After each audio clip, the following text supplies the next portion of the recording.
বাংলাদেশ এগিয়ে যাচ্ছে, কিন্তু কিছু বড় সমস্যা এখন আমাদের উন্নতির পথে বাধা হয়ে দাঁড়িয়েছে।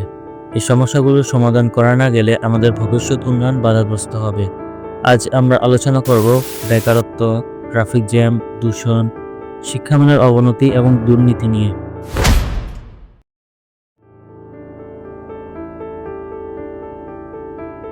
ঢাকা বিশ্বের অন্যতম যানজটপূর্ণ শহর।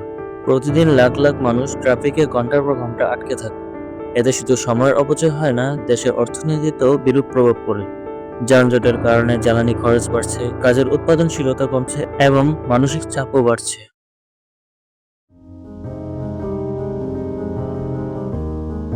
বাংলাদেশের বায়ু দূষণ এখন বিশ্বে অন্যতম বিপজ্জনক পর্যায়ে পৌঁছেছে।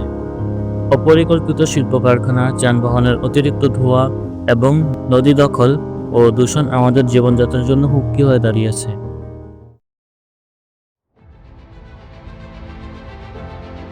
বর্তমান শিক্ষা ব্যবস্থা অনেকাংশ তাত্ত্বিক এবং বাস্তব জীবনের সাথে মিল কম।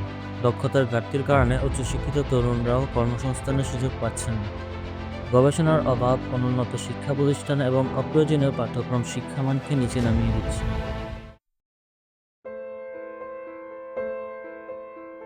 বাংলাদেশে উচ্চশিক্ষিত বেকারের সংখ্যা বাড়ছে। ডিগ্রি থাকলেও অনেকে চাকরি পাচ্ছেন না, কারণ বর্তমান শ্রমবাজারের চাহিদার সাথে শিক্ষার কোনো মিল নেই। তাছাড়া উদ্যোক্তা হওয়ার জন্য পর্যাপ্ত সহায়তা বা উৎসাহও নেই।